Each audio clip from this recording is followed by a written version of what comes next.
Now to Geneva, we can speak to Ravina Shamdasani from the UN Human Rights Office. Thank you for joining us. I mentioned your report, your concerns about the use of force. Just outline what your concerns are. What we have documented through remote monitoring of the human rights situation in Venezuela is that there is a widespread and systematic use of excessive force and of arbitrary detentions. Now, what this means is that we are not looking at, sporadic use of excessive or disproportionate force by security officers, but consistent, systematic, widespread use, which we believe is a means for them to crush any form of dissent. We have also documented that in the course of the detentions, many of these people are subjected to beatings, to ill treatment, which may even, in the most severe cases, amount to torture. So where does the responsibility for that lie? Well, as I said, these are widespread and systematic violations we're documenting, and we are seeing a pattern of violations. In cases like this, we say that the responsibility for these violations must lie at the highest levels of government.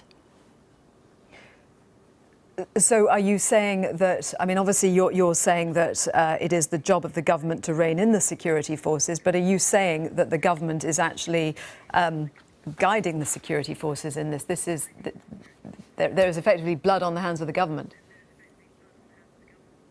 Indeed, as you said, it is the role of the government to rein in the security forces, to condemn any kind of disproportionate use of force, to ensure that investigations take place where there are allegations that excessive force has been used, to cooperate with the investigations that were launched by the Attorney General's office. Unfortunately, what we have seen is more crushing of dissent, and in fact, we have recently seen the sacking of the Attorney General herself. Now we are very concerned about the status of these investigations that were launched by her.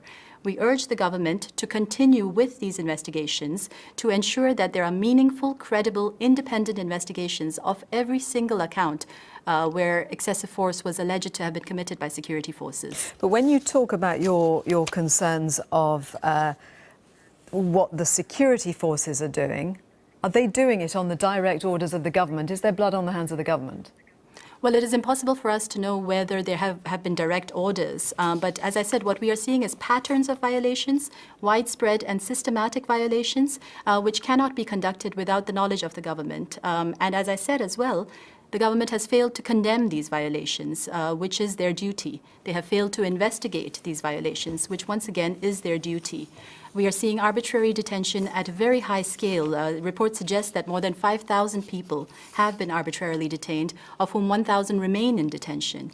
And while in detention, we have documented cases of torture and ill treatment, people being hung by their wrists. This form of systematic crushing of dissent cannot be carried out without the knowledge of the government. What should the international community do? The reason why we conducted this remote monitoring, first of all, the High Commissioner for Human Rights had requested access to Venezuela to be able to, for us to be able to go to the ground and document the human rights situation there. We failed to get this access. We then decided to deploy a remote monitoring team to conduct our own investigations from Panama.